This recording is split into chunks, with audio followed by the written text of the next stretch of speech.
Hello and welcome to Fit After 40. Our guest today is Chef Jess Rice. She is a chef and recipe developer.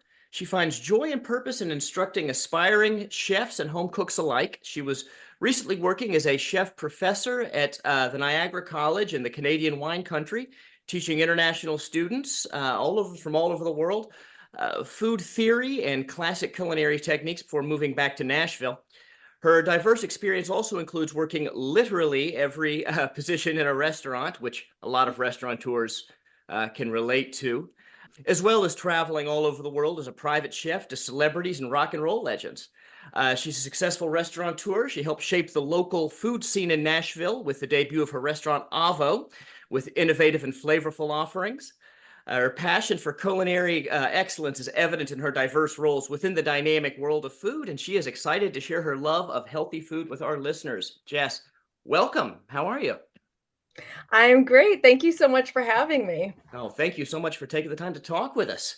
So now, as a chef, you specialize in vegan dining, plant-based dishes. What made you want to go that route?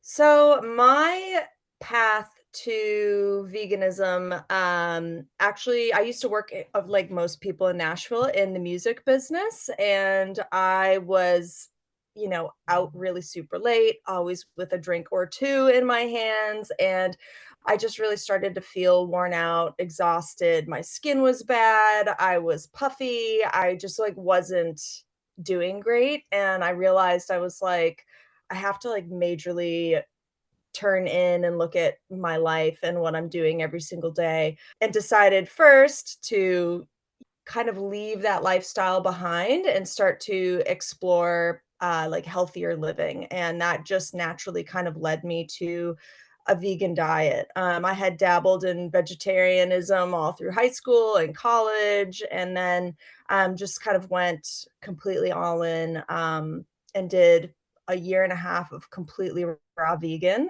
That sort of led me down the path of opening Avo, my restaurant, which is now under new ownership, but it's still kicking in Nashville, so everyone should go visit. But yeah, I've been vegan for 13 years now. That's wonderful. So yeah. Can you talk a little bit about the health benefits that you've experienced yourself from changing your diet? Yeah, so I mean, I've always been a fairly healthy person. I mean, a really healthy person aside from like drinking and being out super late Mhm. when I was working in the music business. But yeah, I mean, I've really taught myself how to read every single label whenever I go into the grocery store to buy something, kind of educated myself before going through formal training to sort of know what I was putting into my body. And just that skill alone, I think, has just been majorly beneficial to me. But clearer skin, less anxiety, more control, I think, in a healthy way over what I'm putting in my body. Just overall awareness. But yeah, those are just like for me personally, some of the major benefits that I've experienced. We had a guest on a few months ago named Jeremy Lister, who's an endurance athlete and a vegan. And one of the reasons he cited for going to a strictly plant-based diet was that it reduced inflammation. Do you share that experience, or have you heard that from others? I have heard that from others actually, but my own family has had some health issues pop up. Like I was raised very meat and potatoes, like wishbone dressing, kind of a family, very blue collar. And my parents' doctors now are just telling them like you need to listen to your daughter and you should try adopting more of a plant-based lifestyle. I do think that it ends up kind of rearing its head as we, get older or just experience any kind of wear and tear on our bodies. I think it definitely helps. But I know Jeremy, actually, I've cooked for him before Oh, and wow. love his hot sauce. I am addicted to his hot sauce. I'm putting it on everything. Yeah, he's the best. In that same vein, when we're talking about just kind of the benefits, you were talking about how you raised in a very meat and potatoes type processed food environment. A way I think veganism or plant-based diet can be approached by a lot of people is to or more approachable by a lot of people is to think just about eating more fruits and vegetables and stuff like that. And I notice a lot of people, like even in my own family, that have had those very processed diets, as they see health concerns arise, their doctors are more and more recommending this type of food. Do you see a lot of that kind of thing within your own family, or people in your family and friends kind of adopting it in ways to try to remove some of those more processed things? Because I know a lot of your concern, it looks like from what I've read about you, is about supporting local farming and fresh fruits and vegetables over the types of things we might find in the grocery store that are processed highly and may have negative health effects. Yeah, for sure. Right off the bat, like I'll just mention that when we opened Avo, it's in a different pod in one city now in West Nashville, but in the original pod that we were in, we were kind of like the first people in that area. It was us in a CrossFit gym, and we were right up against like the Urology Associates of Business and then those hospitals right there. We would have nurses and doctors coming in all the time for lunch on a regular basis, and we would have families coming in who had done their research and either had family members going through, a cancer diagnosis or navigating other really serious diagnosis. And they would come to us to bring them food back to the hospital because that kind of thing wasn't really readily available anywhere. And that was 100% the whole point of the restaurant. So for sure, being able to see that kind of from a neighborhood and like restaurant perspective, like as a restaurant owner, and then, yeah, I mean, as someone who has, family who, has health issues that pop up here and there, but also myself, I'm 37, I'm pushing 40. But yeah, I mean, I've had a child now. I am very much so, I guess, into extreme sports of a kind. I mean, I horseback ride. I used to ride a motorcycle. I've been in a motorcycle accident and, Ooh. just those kinds of things and how your body as you get older, like those old stupid things you did in your 20s kind of like creep in. And really one of the ways that I do manage that without, being in total pain and agony is through my diet and my lifestyle and all of that. So, for sure, I think that that's majorly important. And I do see doctors and, body workers and people like that, like actually telling you, like, the first thing that you can do, the one thing that you can control every single day is what you eat. Because, that's the first thing you do every single day, basically, to take care of yourself. And I think it's really clear that, regardless of your individual dietary needs, most Americans need to eat more vegetables and are probably eating too much meat if even if they're not going to eliminate it entirely. But if you do choose to pursue a plant-based diet, it's not just cutting out meat. What advice would you give to someone, particularly, an endurance athlete who did want to reduce or eliminate meat from their diet to make sure they're still getting their macros? What are some good, plant-based sources of a lot of these nutrients? Yeah, and I meant to sort of touch on the comment about me supporting local farmers as well, Oh, sure. or learning how to like grow your own food too. That was another thing growing up. Like I did grow up with a meat and potatoes kind of like, processed foods being a part of the grocery bill every week. But my family were huge gardeners. My grandparents were, like depression babies, like a lot of our Mhm. grandparents were, Sure. and they taught us how to forage um certain vegetation from our backyard, as well as how to grow just something as simple as a tomato, and how that can not only become such a healthy habit for you to do in your own life, but, you know, I feel like that needs to be taught in schools. That's a totally different podcast, but, that's just something that I think is really so important for people to know is how to feed themselves. But, circling back to athletes, like if you're just gonna all of a sudden cut out dairy and cut out, red meat or fish or any of that, first of all, it's just knowing what you're reading on your ingredient labels. I think that that's almost more important than going, all in 100% all at once. Just knowing what certain things are, as time goes on, you're going to think maybe, oh, I've been vegan for X amount of time. And then, I mean, most people know, but you're going to learn like, oh, like most gelatin is animal-based gelatin, like little things like that. So I just think like reading your ingredient labels and fully understanding it and not being shy about Googling something if you don't know what it is such a huge like perk that we have in this day and age to be trying to be plant-based or live healthy. We have that little computer right at our fingertips everywhere that we go, and you can always Google something if you don't know. However, on that same note, if there is an ingredient in a label that you're reading and you don't know what it is, like maybe steer clear of it. Like maybe look for processed foods that have noticeable ingredients, like what it is and you don't have to like Google how to sound it out. But yeah, I feel like as far as getting your macros in, your carbs, your proteins, your healthy fats, I mean, I literally, when I ran in the door because I was running late, I just grabbed an avocado and ate an avocado for lunch. You know what I mean? So right there, it's like you can't get more fast food than that. Like I just cut it in half, took the pit out and got a spoon, and there you go.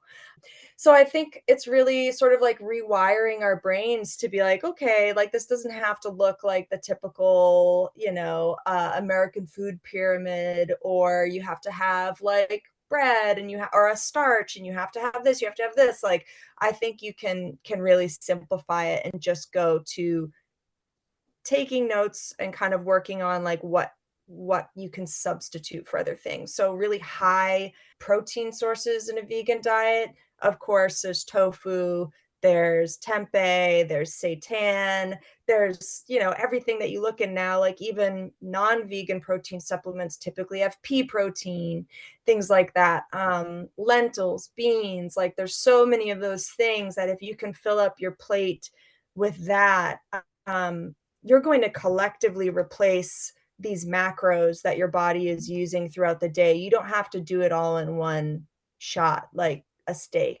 I tell people a lot of the time, if you're going to sit down and have a steak and potatoes and broccoli and have a couple appetizers beforehand, like you've really overshot your needs for protein for the day and for other macros that our bodies need. So if you can just focus on having like a healthy plan for the day, you're going to fully replace what you need as far as macros go on a vegan diet gradually. You don't have to do it all in one sitting.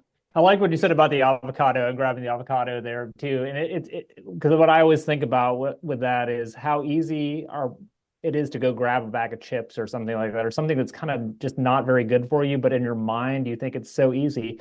But it's also easy to eat healthy foods. Like you can grab an apple just as easily as you can grab a cookie.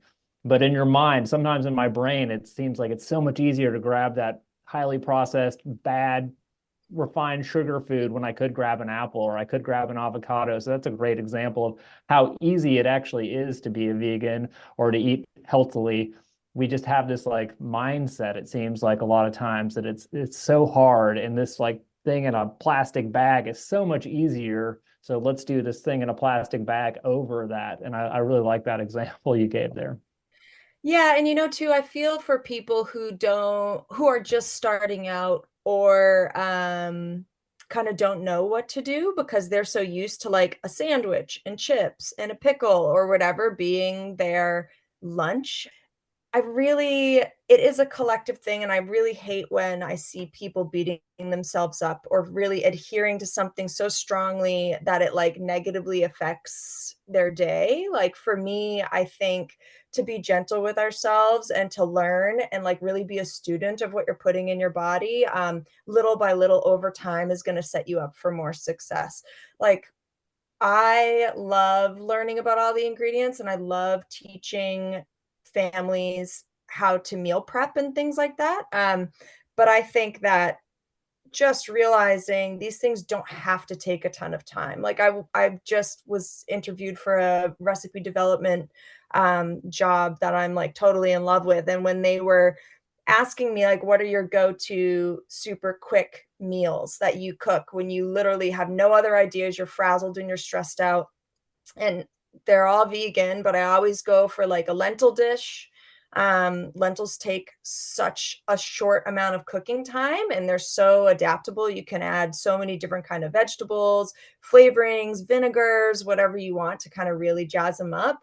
Um, a meat sauce, like a bolognese, but using like lentils or using one of those plant-based kind of protein replacers that I mentioned before, like putting beans in there or putting like seitan or tempeh crumbled up, whatever you want to do. And then the other ones are just like Mexican night. Like everybody Mhm. loves Mexican food, and you can just, make a quick kind of like ground beef so easy now because we have so many convenience products available to us that are vegan now. Or a salad. Like my mom, like if you ever go to Avo or have seen any of my photos from back when we first opened, our salads were huge. And that is 100% inspired by my mom. Like at the same time that we were doing like a wishbone marinated chicken breast, like some nights it would just be like, it's fun for yourself night. My mom would always have this like giant bowl of salad and all these awesome pickled vegetables and whatever we could have from the fridge. So when I was kind of setting up the menu for Avo, I was like, that's my food. Like that's the fastest food for me is to just chop up a bunch of raw vegetables, throw it in a bowl, and that's it. So I really like to help people figure out that and like navigate that path. Like it doesn't have to be a Thanksgiving meal every single dinner. But yeah, I think that, like, that's one of the things that holds people back is sort of that, like, "Oh gosh, I only know how to do this with ground beef." And, like, so they just, like, abandon all these really awesome recipes that they have from their childhood or just from their everyday practice that has ground beef. Like, you can easily substitute 1 or 2 ingredients for what you used to do and have, like, a killer recipe, like, something better than maybe even I have if it's your, like, family's tomato sauce and you can, like, veganize it in your own way. That's awesome, and I just think people should feel empowered to, like, try substituting 1 or 2 ingredients from something that they already do. You don't have to go, like, cold turkey and follow some random blog's recipe, just go with what you already know. We use a lot of tofu at our house, and we always have for years and years and years. And my daughter, 16 years old, is a master of like preparing tofu in every possible way. So you talk about like the Mexican night, we do Taco Tuesday every Tuesday pretty much. And Mhm. we do our ground beef with frozen pressed tofu and a cheese grater. You grate that, then you put the seasoning on it, and it makes a great ground beef substitute. There's so many things you can do with tofu. Uh, can you talk a little bit about some of these meat substitutes and maybe some of the things you do with them, like seitan and tofu and those sorts of things? Yeah, I mean, I love like, I'm an extra firm tofu person because I'll tell you, like, growing up, like, my I don't even know if my parents have eaten tofu. Like, I've been vegan for years, and my parents are still like, "Nah, no, we don't do that." So it's like it is an alienating ingredient for people. I think that, like, if you can go back to even like 20 years ago, 25 years ago, and if you went to a grocery store, like a health food store, if you were lucky enough to live near a health food store, it was still this like giant vat, and it was like you'd reach in with tongs and Right. pull out this like jiggly square of tofu. Like, no, that is not appetizing. Like, we take for granted so much now that we live. Like, you can literally go to the grocery store, and some people don't even know that they grabbed veggie burgers because it looks just like the burgers. Like it's amazing. And I love food science and all of that. I just like I try to keep my personal diet like as clean as possible. And again, like going back to the ingredients, like if I can't pronounce it or I don't know what it is and it's not a quick Google, like I'm not going to go do like chemistry to figure out what I'm Mhm. eating. So I try to keep it pretty basic and recognizable, but like all of that being said, like you can go get vegan chicken tenders now. Like, that's awesome, and I just think that's so cool, so for anyone who's, like, tiptoeing into it, like, there's no shame, like, you can start there, like, if you go and get Beyond Meat or Impossible Meat or all these crazy companies, Gardein or whatever however you pronounce it, like if you love chicken sandwiches and you know you always get it this one way from like Wendy's or whatever or KFC, like go make it. Like just go grab the easy substitute, go home and make it vegan for yourself.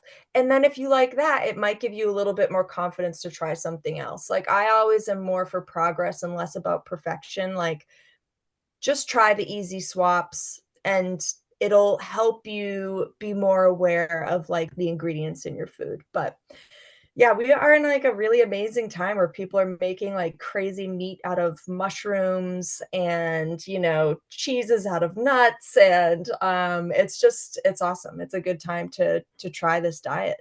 Yeah, we've got a freezer full of tomato sauce that from tomatoes we grew in our garden, and having a lot of fun playing with that throughout the year. We grew about 10 times as many tomatoes as we'd anticipated.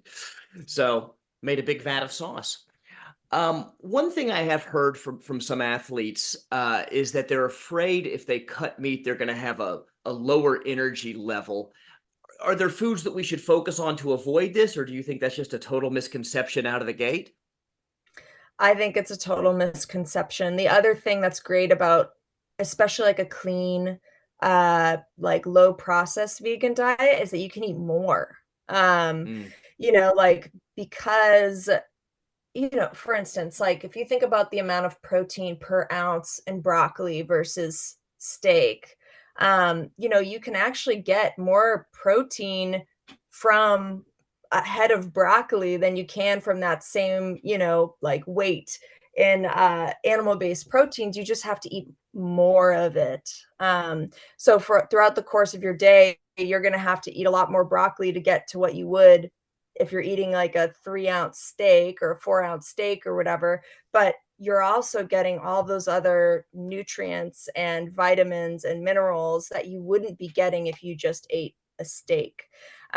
So for someone who's afraid of being hungry or afraid of not having energy, it actually takes your body less time to digest pure plant-based foods than it does to really work on a steak. I forget what the hours are, and I don't want to say mm, because I would hate to misquote, but it's, you know, like 20 plus hours to digest steak. Whereas, you know, you're gonna go through that broccoli or those lentils or whatever in probably half that time. So your body actually has more energy available to it to you know, do other things. But fruit, there's all kinds of sugars and things that are just naturally present in different ingredients in vegan food, or just in the raw ingredients themselves. Like I have friends who are marathoners that are doing these epic runs through the desert and things like that, and they have dates. Like they just have a fanny pack of like medjool dates, and when they need a mm. little boost for energy, they just pop a date, and it gets them that sugar kick, but also kind of, you know, that fiber that they need so it's not you know, burned so fast. It's not like eating like a gummy bear that is, you Right. know, maybe your body doesn't know quite what to do with it.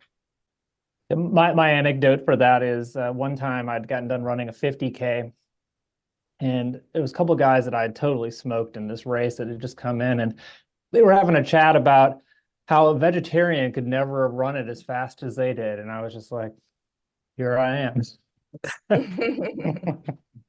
Yeah, that's amazing. I mean, I have some friends that are pretty incredible athletes who are vegan, or friends who are athletes that are kind of plateauing and looking to sort of either cut weight faster or build muscle faster or whatever their goals are. And a lot of them are considering plant-based diets. And I always tell them, I'm like, listen, I'm not a fitness instructor, I'm not a coach. Um, but like I can help you for sure. Like if you're looking for, you know, easy ways, approachable ways to try vegan food, I'm your girl, you know. And when I was teaching at the culinary school, I would have kids all the time coming up to me in other courses saying, "Hey, I need to do a vegan option for this. Could you give me some ideas?" And like that's my favorite thing to do is for them to bring a recipe that's tried and true that they already know is fantastic, and then for me to kind of help them solve those issues, like especially doing raw vegan food. So when I opened Avo, I was like, okay, I need to like I before I opened Avo, actually, I was wholesaling raw vegan food to the Wild Cow, which is rest in peace, it's not there anymore, but a So great sad. vegan restaurant. I know, it just closed. I'm so sad. But yeah, like I was wholesaling raw food to them, Eighth and Roast, Urban Juicer, like all these kind of cool, like independently, locally owned businesses. And I was like, gosh, I really want to do like a vegan or a raw vegan pizza. I was basically just thinking of all the food that I had to give up that I loved and I missed, and came up with like raw, so can't be cooked past 118 degrees Fahrenheit, and also vegan. So I was like, okay, what can I do to kind of mimic sausage or pepperoni or meat sauce kind of a thing? And I was using walnuts and Mm. tomatoes or sun-dried tomatoes, things like that, doing a lot of dehydrating and marinating and fermenting. But yeah, I mean, that was like extreme. Now we don't even have to work that hard if you're just trying to do like a healthy, like a healthful plant-based diet, or vegan. There's so many great convenience products to help you. But I recommend to people who have fitness goals and are training, like I tell people with their doctors, like you are the first line of defense or offense, whichever your goals are, in figuring out what you need to do. Like there are so many apps now. Like you can do MyFitnessPal or like calorie trackers and macro trackers and all this kind of stuff, and actually have it all planned out for you and showing you based on what you're eating, what you're lacking for your goals. I mean, what a weird world to live in. I love it. So when it comes to creating these recipes and sort of hitting those things that people are looking for, one of the big flavors that people enjoy, that meat is the ready go-to, is that kind of umami. What do you put into a dish to satisfy that? There are ingredients, like whole plant-based food ingredients, that naturally have the properties of umami, that kind of meaty, rich kind of texture and flavor. You can use sun-dried tomatoes, which I just mentioned, Okay. mushrooms of all kinds. Like I'm a mushroom nut, like I love them. I'm just obsessed. Different kinds of nuts. You can actually use MSG, like you can buy Mhm. MSG as a powder, and it's insane, like the politics and everything, how it seeps into our food culture. But you can use MSG in food. It's not going to, give you cancer or a third eye or anything like that. But there are lots of things that you can do without doing any kind of additives to it. Eggplant is another one. But I typically kind of go for mushrooms and tomatoes, sun-dried tomatoes. Those are kind of two of my favorites. What other ingredients do you like to work with?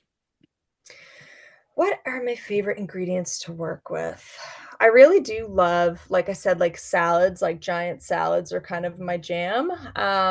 I like to work with ingredients that are in season, like especially living in Nashville. We're so lucky that we have in every single part of the city, and sometimes multiple in the same part of the city, there are farmers markets. I always tell people to make sure that they're going to a grower's market. So you're not just getting someone who's like reselling food from like a Kroger or whatever. But Right. yeah, I always kind of seek those ingredients out. And what I love more than just hitting the farmers market is signing up for a CSA program. So CSA is community shared agriculture. And I will get like a quarter bushel or a half bushel or whatever each week, go pick it up at these farmers markets. And there's always something in there that I've never seen before. Like that's the first time I ever tried kohlrabi. If you've never had that, Mhm. it's like one of my favorite things now. That's the first time I had sunchokes. So there's always something kind of weird in there because I think farmers get bored too, and they're like, let's see if we can grow whatever, and they just throw it in the CSA boxes. It's a great way to get to know a new ingredient. And again, don't ever be shy about having to Google something or not knowing something. We're so lucky that we have all these kind of recipe blogs and these resources available to us to help us to kind of figure out those weird ingredients. I did do a talk once at a preschool, and I had brought with me this like box of vegetables, and half these kids didn't even know when I held up an avocado, like what it was. Like I'm sure they'd had guacamole before or seen a halved avocado and been like, oh, it's an avocado. But when they just see this kind of black potato looking thing, they were like, what is that? And I had to, cut it and be like, this is an avocado. Or even potatoes, like different potatoes. They were like, I have no idea what that is because they see potatoes as French fries. So like us, if you're going back to revisit your inner child and to kind of like embrace and get back into that playful mindset, like ask questions, Google, image search, do all that stuff and kind of allow yourself to kind of be a bit of a ding dong and not know what to do right away. I do that every day. Like that's one of the reasons why I love my job so much. Like I'll seek out the weirdest foods and see what I can do with it. But as far as special ingredients or ingredients that I really love too, I have to say, nuts are just so versatile and you can do so much with them. You can make them savory, you can make them sweet, you can turn them into cheese, you can do so many things. So if you're kind of budgeting your pantry, I always tell people nuts are always like on the more expensive side, but it is worth investing, once you know what you like.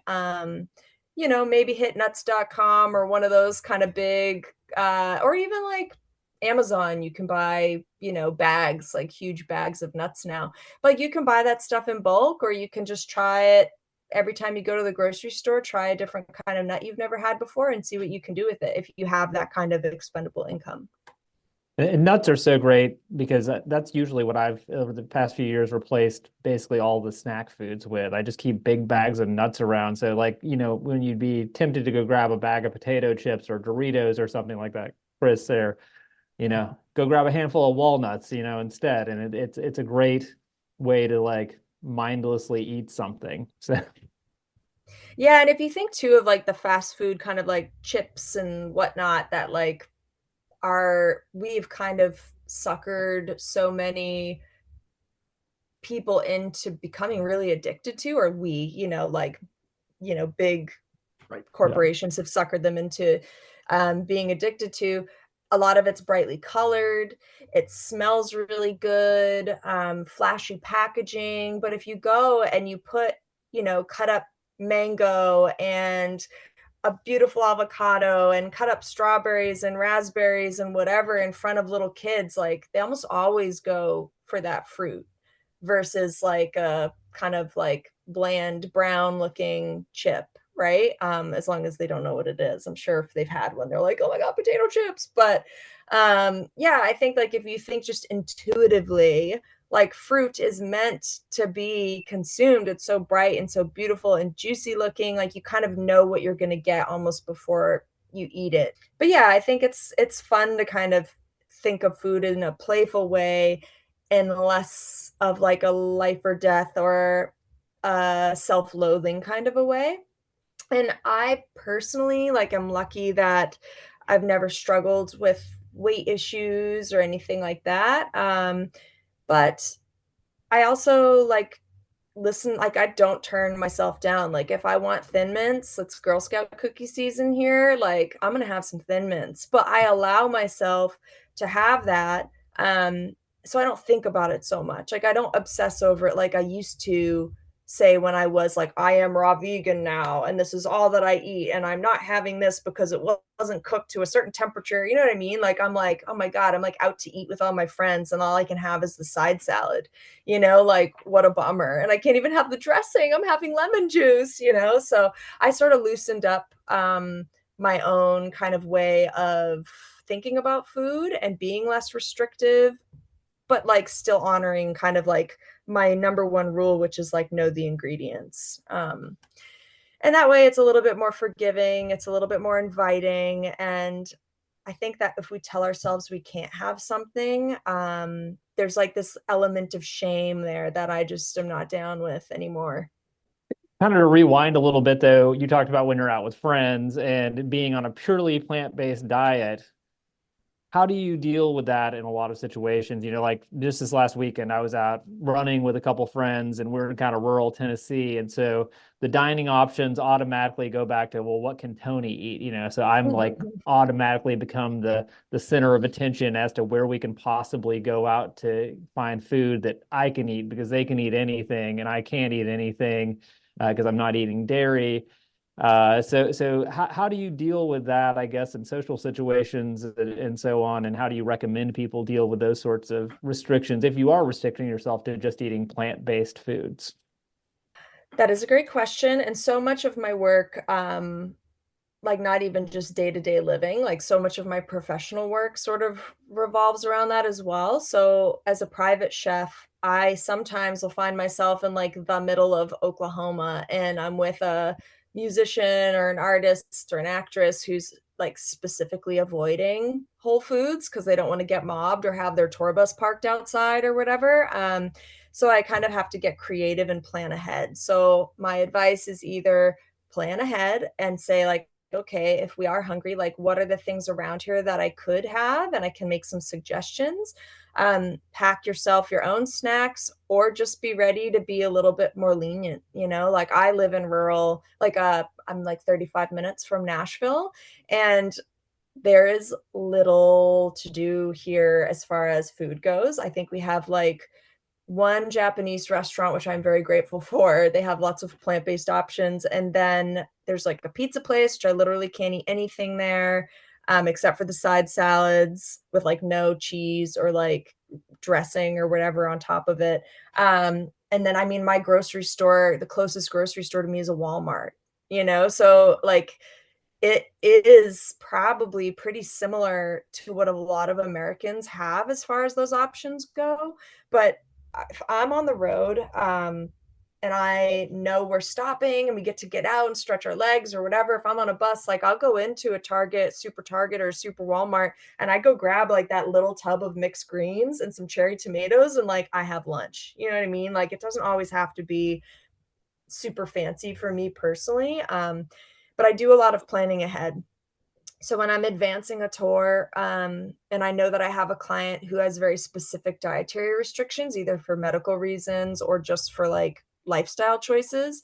Like I had one client who was doing completely keto, but they're also vegetarian. So if you know anything about those two diets, that's actually like takes quite a bit of like home cooking to pull that off. Yeah, I had to really plan ahead. And I was literally calling ahead to where we would be, like that venue, talking to the venue manager and being like, is there a farmer's market nearby? What's the closest organic grocery store? Like I was doing all of that research on the front end of touring. Like that's how I advanced every tour that we went on.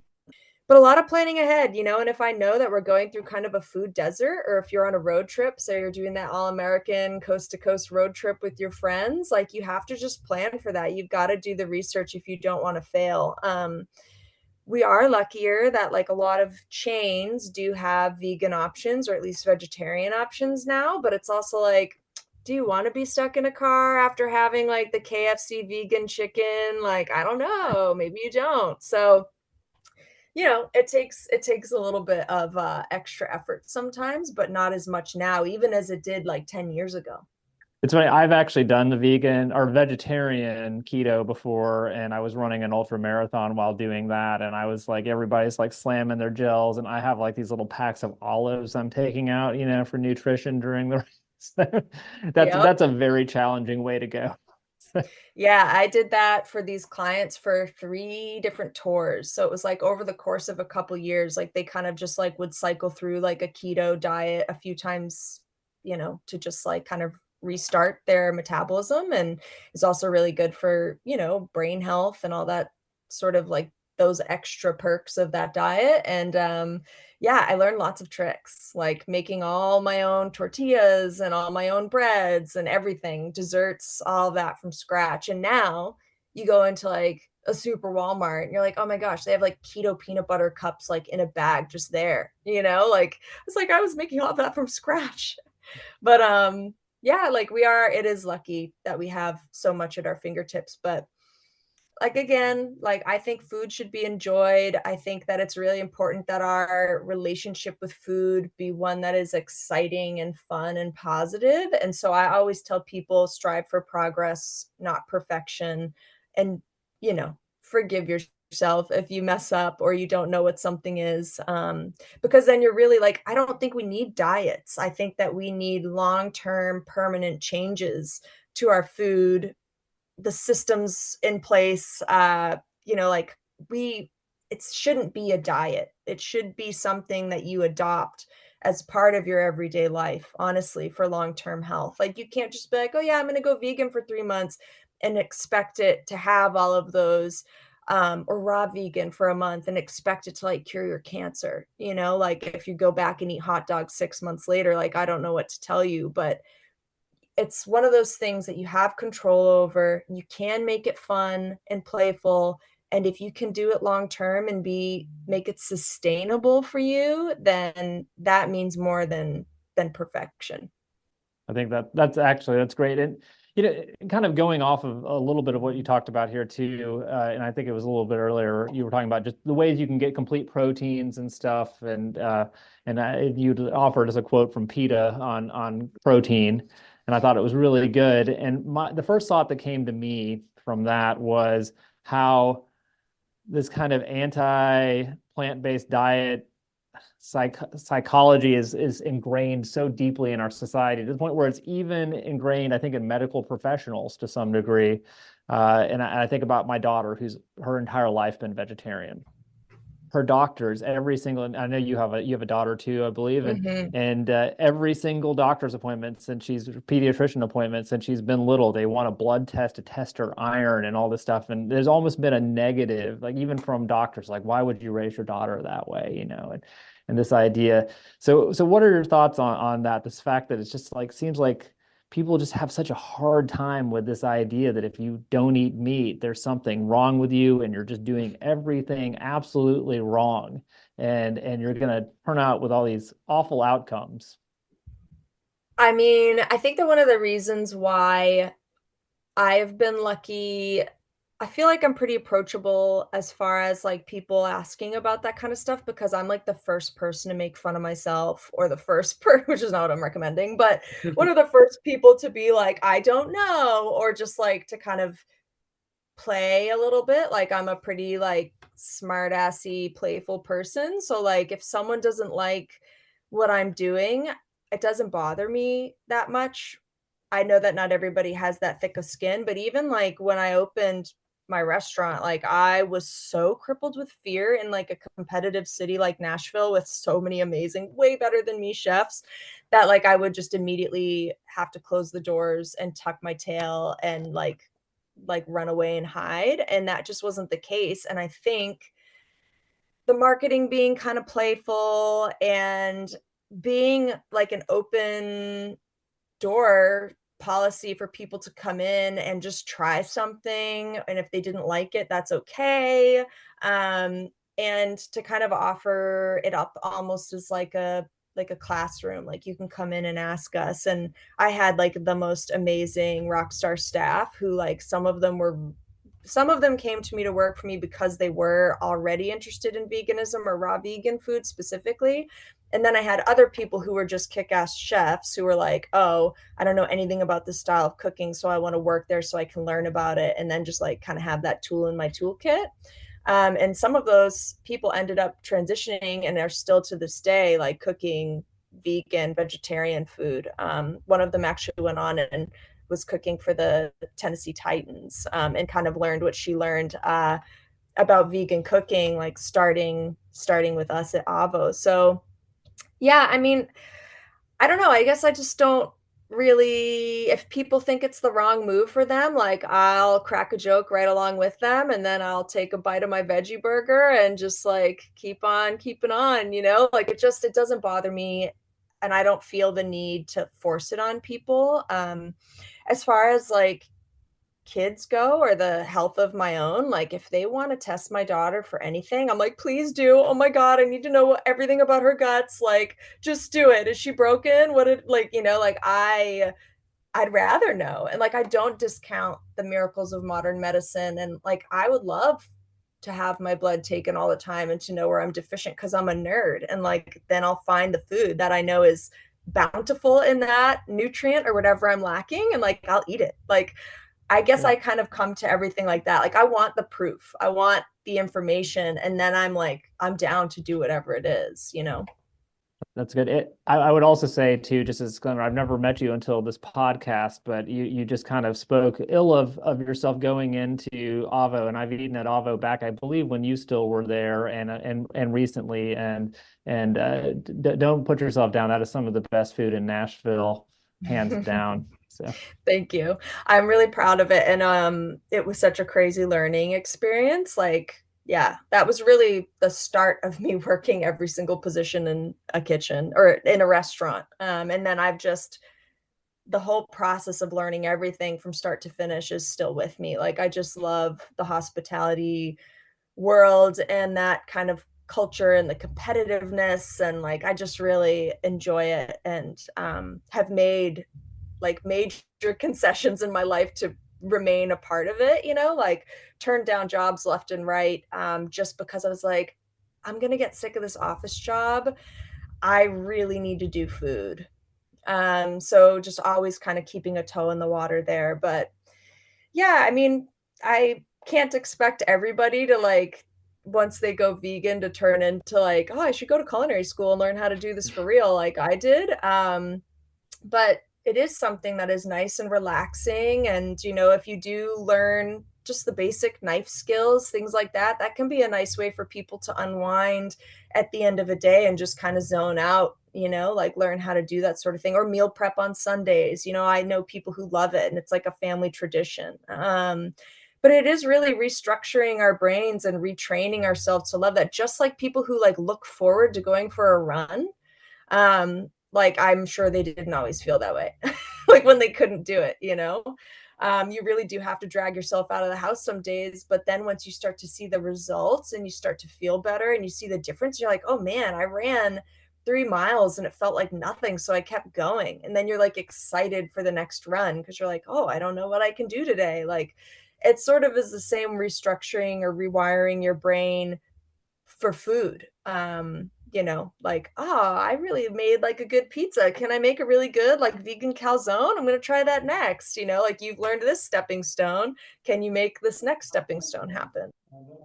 That's awesome. Well, one of the ingredients you mentioned a couple of times I wanted to ask you about are mushrooms. Right now, our local farmers market here in Pennsylvania has one of the few things that's still available that's local and fresh are a big variety of mushrooms. What are some of your favorites to work with? I have a very personal, deep connection to morels, um, which are very expensive. So if people are reading that or like listening to this and trying to like get some budget friendly ideas, Mhm. probably not the one unless you're a dork and you go out and you forage for them, which of course is like also no small feat, but that's my personal connection to them. My friends in Nashville took me to their parents' house in Southern Illinois, and we foraged for morels over the course of a whole weekend and turned it into this like amazing experience. We're like high and have beers and are out in the woods looking for mushrooms. It was like the hippiest thing I'd ever done. I was like, oh Sounds my God. awesome. I know, it was the best. But that was really fun. And so I really do always like when I see them have like this kind of fond connection towards them.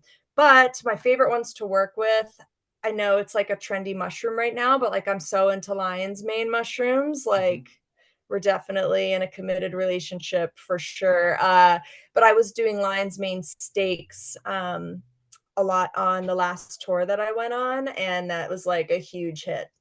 But yeah, I actually would love to share my lion's mane steak recipe with you guys and you could post it or whatever.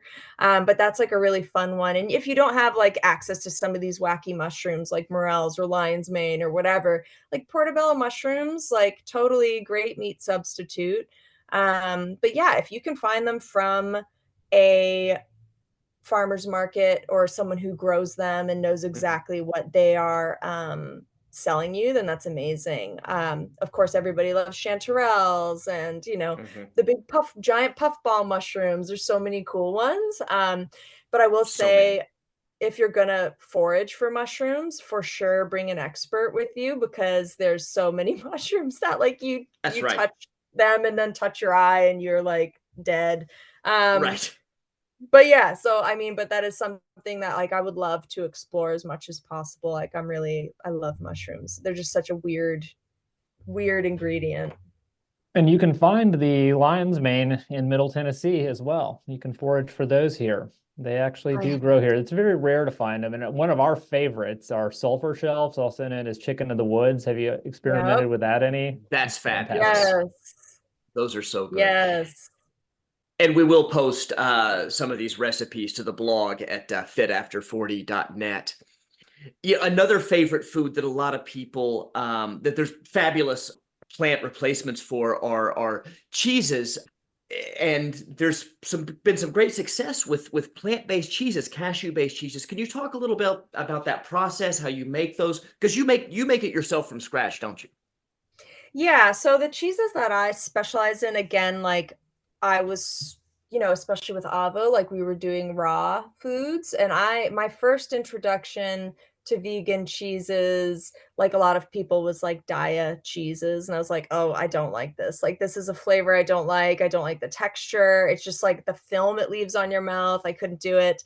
But I actually studied with Matthew Kenny, who's an amazing raw vegan chef in I don't know where he is based out of now, but I went to culinary school, his culinary school in Santa Monica, California, and stayed in Venice Beach. So I was like in the hub of like awesome kind of farmers markets and raw food options. But I learned how to make vegan cheeses from Matthew Kenny, and he has a great book, like great books, cookbooks on all that stuff. But the cheeses that I was doing at Avo, I still make all of the time. You're basically treating it just like you do dairy cheese, but you're replacing that dairy fat with a fatty, creamy nut, which is I use cashews, but you can use anything. You can use I've had friends who have made like pine nut, which is so expensive, but like pine nut macadamia goat cheeses and done crumbles out of that. And that's all just coming from like a raw foods perspective. But I add a little bit of vegan probiotics to my kind of cashew and, spring or distilled water mixture, and then I dehydrate it, so I'm actually able to, in a sterile environment, control the good bacteria. And then from there, once it's, maybe 24 or 48 hours fermented, like you can smell when the cashews turn from being like that kind of creamy, nutty cashew smell to being like, oh, like that's a little funky. And that's how you know it's done. And then you go in and you flavor it. And you can flavor it with so many different things. Like one of the weirdest, wackiest ingredients I've ever had. I was actually studying raw foods. I went over to Bali in Indonesia and I was studying with a naturopath doctor over there. And we were using this fruit called noni fruit, which I think is still pretty hard to find. Like you could maybe go to an international market and find it, but it's smells and tastes like blue cheese. Like it's the weirdest fruit ever. And so I was Wow. finding noni fruit extract, and I was looking for it on Amazon or nuts.com and all these other like websites I was using all the time. And it was always like kind of like a black kind of liquid. And I was like, no, the stuff that I had in Bali was white, like this pure white liquid. So it takes some hunting when you want to find like the quality of a certain ingredient.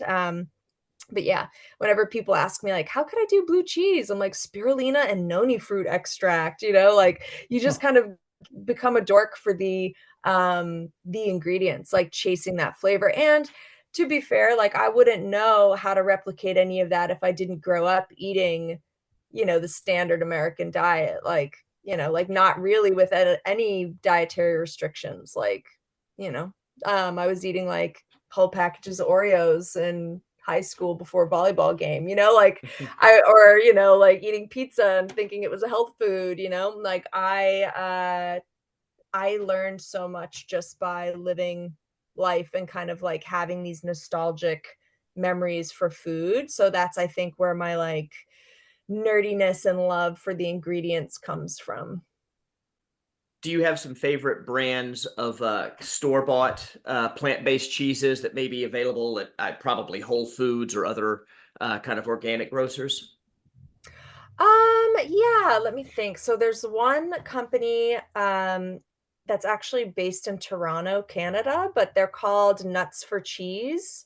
Her cheeses are so good. They have a black garlic one that is like ridiculously awesome, and they also have a blue cheese one that has, I think, spirulina in it to give it that like green blue ribbon. I love them. As far as like a trashy kind of like, I just want something that melts and stretches, like I personally really like chow, like the slices, you know? I can't speak to the ingredients because I was just like, this is so good. I don't want to know. Um, so that's like my go-to American cheese knockoff.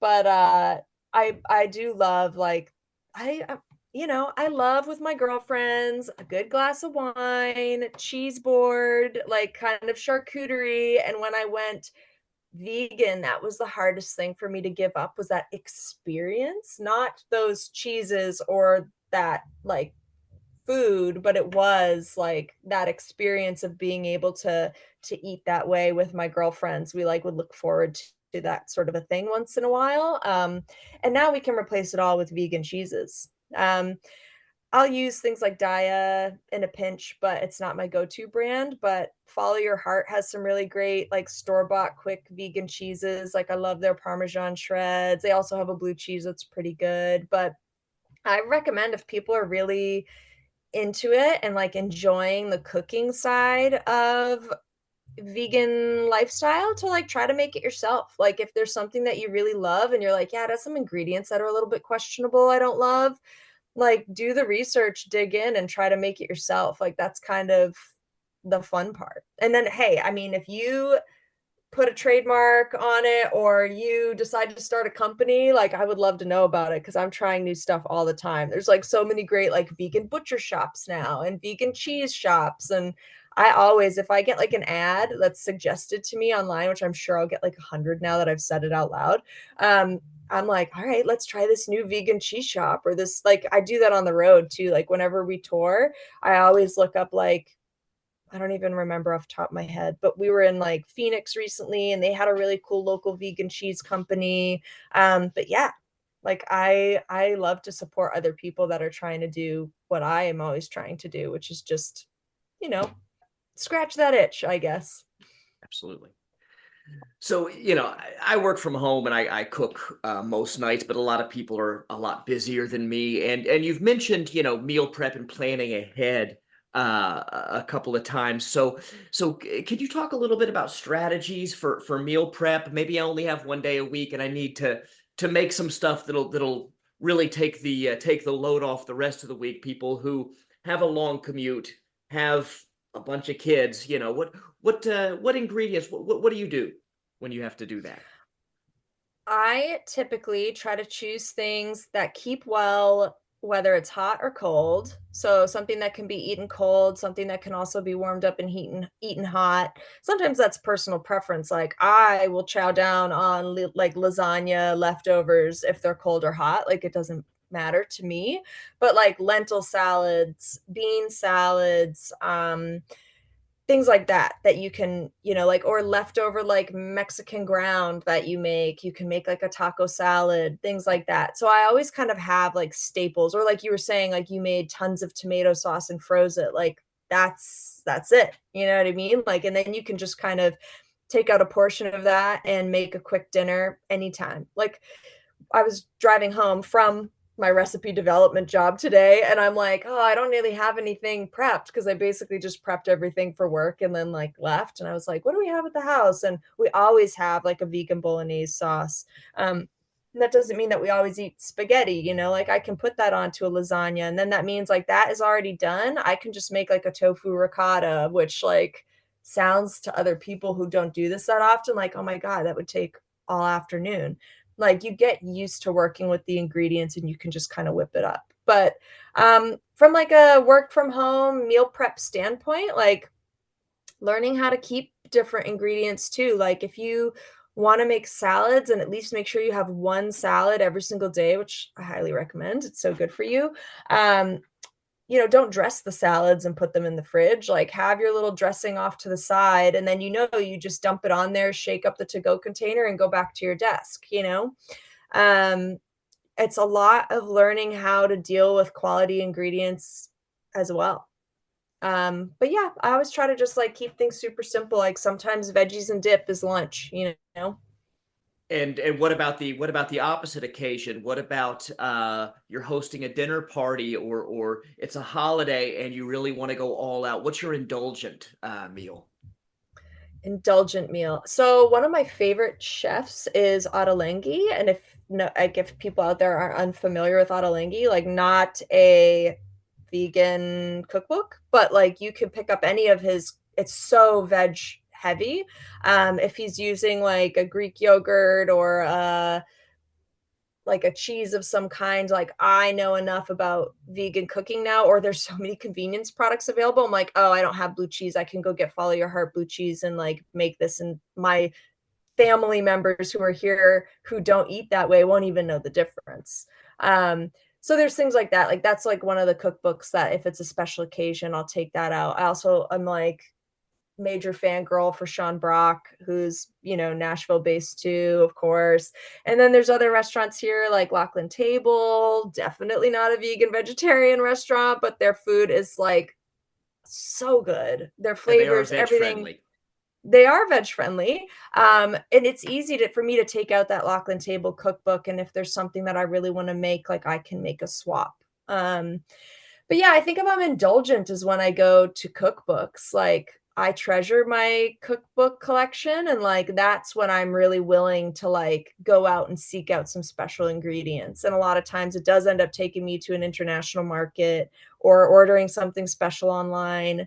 But that's when I'm indulgent. But like if I'm gonna be just like if I'm taking my own, because I do have family that's like, if you're coming over, make sure you bring something you can eat, but they always end up eating it. So I'm like, yeah, aren't you glad I brought this for myself? There's none left. But like I have friends that'll just be like, yeah, bring over whatever. And I'll always grab like the tofurkey ham roast. Have you guys ever had that?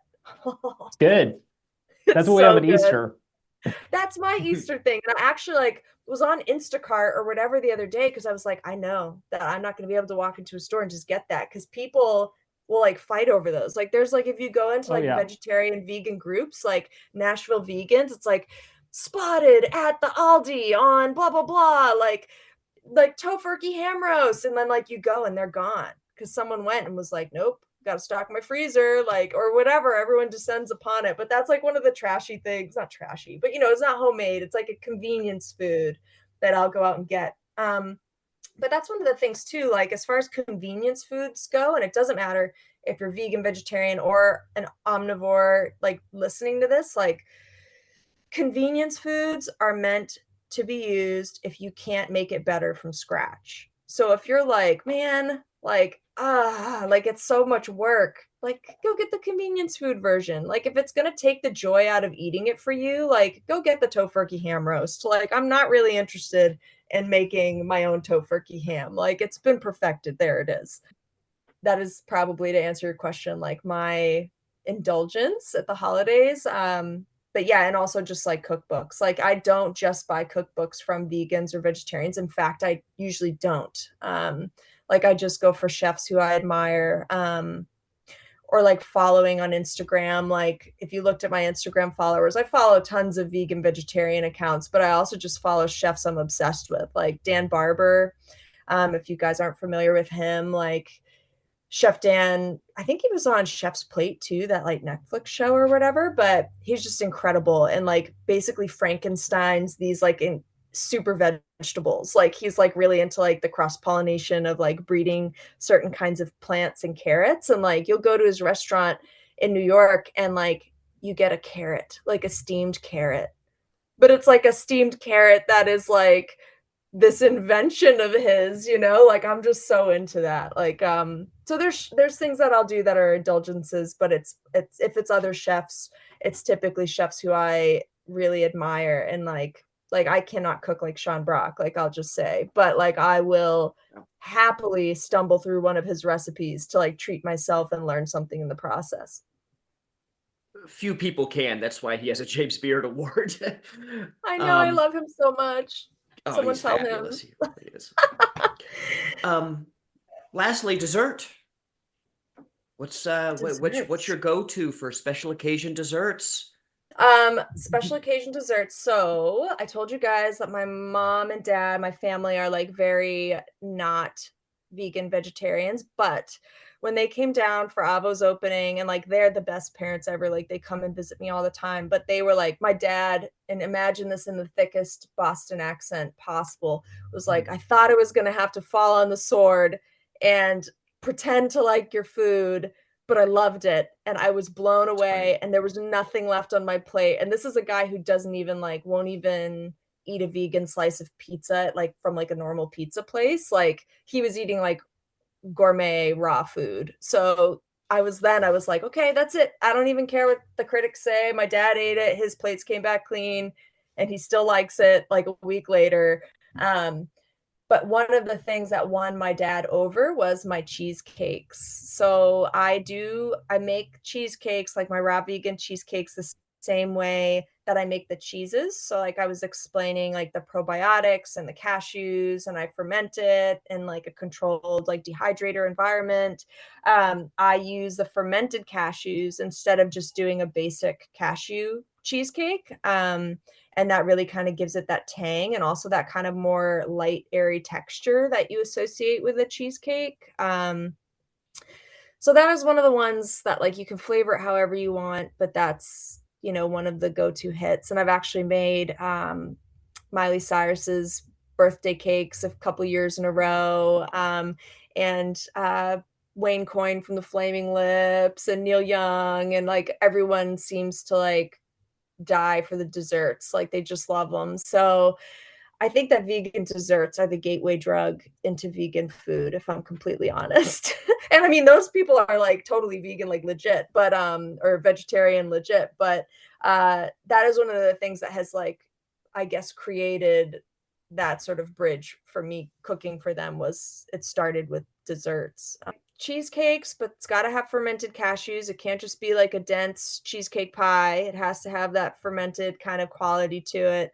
And actually, one of my favorite quotes ever, this is like the name droppy portion of my interview, but Arnold Mint, who's up for a James Beard Award as Yes, well he is. this year, and he's a Nashville legend, and I just adore him. He ate at Avo and was like, raved about the cheesecakes too. So that's one of the ones that I think is like, when you're tiptoeing into raw vegan food, everyone learns how to make a cheesecake. But if you want to put it over the top, you've got to ferment the cashews. But also ice cream. I love making vegan ice cream. I can share recipes for all of these things with you guys as Yes, well. please. Yeah, but those are some of my favorites. I actually just kind of revamped my sorbet recipe to be more whole foods based actually and not using like I was using guar gum to kind of achieve a certain texture in my sorbets before and I took it out and I'm using just pureed bananas in there now and a couple other little tricks and it's like I don't even miss that guar gum texture. So anyway, those are some of my favorite desserts, but for kids too, like raw food and trying some raw desserts are really fun for them because number one, you don't really want them playing with anything hot. You don't want your little kiddo going to get excited to grab a cookie and like burn their fingers or anything like that. So, and it's fun, like so many kids love like slime and kinetic sand and like whatever other Play-Doh. That's like more my generation was just Play-Doh. But like now if you have these like awesome like brownies, you can make like a raw vegan brownie with dates and walnuts and cocoa powder and all of this and it's just something that they can kind of mold themselves and turn into some like crazy shape or whatever they want to do. And that's a fun way to make like a healthy dessert that also involves the whole family and gets people excited to like work with their hands and do something fun that is also tasty. So I always try to kind of make it like more interactive. All right, I had one listener requested question, and the listener was my wife. And it was I was eating at Avo 2 or 3 weeks ago, and I was having a delicious salad there, but I didn't eat all of it, so I brought it back and she ate the rest of it. And the chickpeas on top were just perfection. They were kind of dry but crunchy and soft still. And she was like, I could never make this happen. What makes that perfect texture of those chickpeas on top? Or maybe you don't know because it's not you anymore, but Yeah, so I can tell you like just from like some chefy tricks to do that, but that would have like, like when I had Avo, like we didn't do anything canned or anything cooked at all. So we didn't even like use beans because we weren't doing that. I think I'd like sprouted mung beans for something once, but it had to be like sprouted and raw for us to use it. But um my secret, it's probably fried. Which is like whatever, fried food is delicious. It's probably fried or they could be baked. But yeah. the real secret to getting anything fried or air fryer, oh my God, guys, I'm like totally turning into like, I don't know, Betty Crocker or something. Like I like that's like the convenience, the new stupid trend that I'm like, oh my God, this air fryer is amazing. But yeah, like we like frying anything, it needs to be dry. So if you are using canned chickpeas or if you boiled them yourself or whatever, like you need to make sure that it's patted dry before you fry it. Um, Also, if you're going to season something after you fry it or bake it, like I find that sometimes it's better to just keep it super simple, like a little bit of salt, a little bit of oil, put it in the oven or completely plain, throw it in the fryer and then toss it in whatever your seasonings are after. Because a lot of times we end up kind of burning or scorching the seasonings and whatnot because we think we should be doing it beforehand, like marinating it almost, and then you fry it or bake it and it kind of changes the flavor. Um, but it's probably that. It's probably fried or baked. But yeah, I mean, it sounds delicious, and I would love to go try that. Chickpeas are the best. Like, they're one of those They ingredients that are. when people say they don't like them, I'm like, it just means like tofu, like you haven't had it prepared Yeah, but had right. it done right. That's it. Yeah. Chickpeas are so versatile. They're so delicious. I Mhm. Yeah, always have chickpeas in the house. me Yeah, they're too. one of the pantry staples too. That and black beans, like, we're a big black bean family for sure. Yeah. So Yeah. satisfying and filling, and it's just fantastic. I really appreciate you taking the time. Yes, thank you so much for having me, and okay, you're gonna have to remind me, but I feel like we met I know we met in the hospitality world, and I feel like you used to manage Rumba? Rumba, that's where we met. That's Oh! right. And I was not It vegan was then, by the way. I was like, we talked about it when you were going. I remember when you started to trend that direction, and yes, we because we talked about it because I remember you started to order differently, and we talked about it. Yeah, yes. so Because that was like a regular place that we would always go for the burger, and I used to, before being completely vegan, like, pride myself on my burger hunting abilities. Like, I knew where the best burger was in, like, New Orleans and Texas and all these places we used to tour. And then when I went vegan, I was like, "Oh my God, this is so sad. Like, I can't have all the things I used to love." But that was one of the first restaurants, first of all, so sad that's not around. It's been years and years and years and years, but still upset about it. But one of the best restaurants, I think, and like the first experiences I had that I was like, I can't give up this experience of going to this place every week because I love it so much.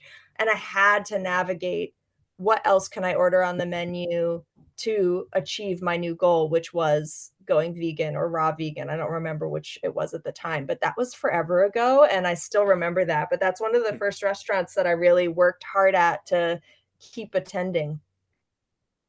there were plenty of good vegetarian options. I don't. Yeah. There were some vegan options. There were tons of veg options on the menu. So we tried to at least be vegetarian friendly, if not totally vegan friendly. So. Yeah, it was a good place to break into doing that. It's socially, because it is alienating for some people. So if anyone out there is having trouble and feels like they're a little alienated by going to their favorite restaurants, I would also like I am really active on Instagram and Facebook and I do answer all my messages and all that. Like I'm happy to help people go through menus and things like that whenever they reach out. But yeah, Well, maybe if you'd like to share your Instagram handle or Twitter handle, then if people do have questions, they can reach out to you. Yes, so, it is My Poor Tired Liver, paying tribute to my liver back when I used to work in the music business. And that was kind of like I just started that handle because I thought it was funny and, was like doing the nightlife, early 20s, out drinking every night thing, but also was like, I can't go on like this. So that's where that came from. It's My Poor Tired Liver. It gets a lot harder in your 30s and even harder in your 40s to Yeah, maintain that lifestyle. for sure. Well, Oh, once again, I appreciate you joining us, and we'll get those recipes from you and throw them up on the blog. And next time I'm down in Nashville, maybe we can I get lunch or know. something. Okay? That would be great. Thank you Right. so much for having me. I'm gonna send you those recipes now, but I am so grateful for you guys, Perfect. having this podcast and making this information available to people because it is important and it's a good time to try it out. Well, we couldn't do it Thank you so without you. much. Thank you.